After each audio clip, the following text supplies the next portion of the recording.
So this has 6 screws on the top. 1, 2, 3, 4, 5, 6. And a screw down here in the bottom. Right here. That anchors that right. The screw fits in there.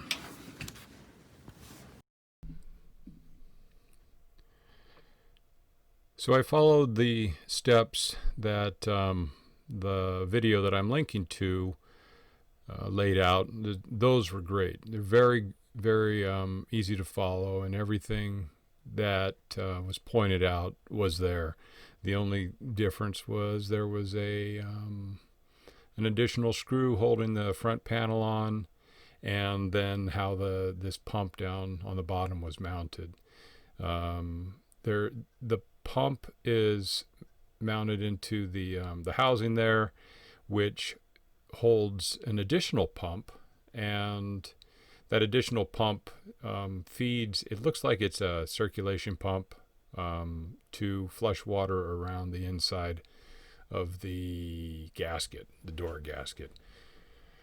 That is what this assembly is screwed onto. There's 4 screws that hold that plastic piece on, and when you put that metal piece on, it captures the recirculation pump, or the drain pump, I'll call that, the drain pump.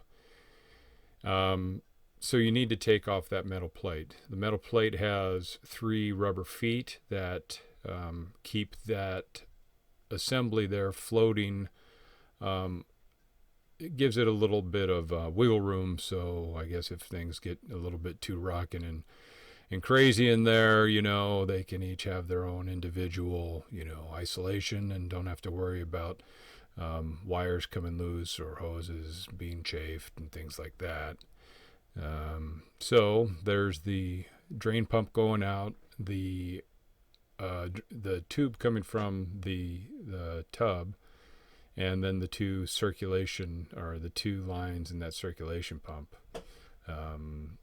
So 4 hoses and 4 wires, 2 wires to each motor. And it's really pretty easy how this thing comes in and out. It's a 10 millimeter nut, or 10 millimeter bolt, and that is easily accessed with a socket and an extension. Plenty of room in there to get your hands, plenty of room to see what you're doing. So you just put it back together, pretty much how you took it apart. Okay, this probably took about 15 minutes, my first time doing this, so I'm sure I've compressed this part of the video down just because it is pretty basic stuff, but that's what you'll see when you open this up, when you open up the washer dryer combo, as opposed to just the washing machine. This had a problem with this. There's a small hose that drains the rubber the gasket in the front. This is the additional motor. I did not put another motor in. This is for future Carl. I'm sure I'm going to have to do this again, so when I do, I'll put another motor in.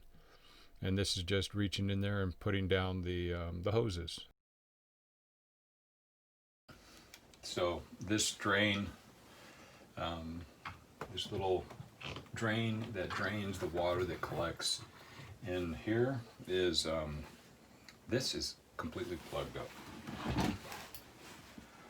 I'm not going to show you the stuff, but we've had this for roughly 2 years. We have 2 cats, 2 dogs, 2 humans, so there's plenty of hair in the area, and to make a drain this small for people who live normal lives is really a bad decision. It's just part of the process. There it is. Okay, so that's that. All hooked up. So, the lesson here is just keep hey, come on, keep the hair. But it being a dryer, you're going to get lint. And bad design. I guess that's what you get for being a first adopter. So, time to put it back together.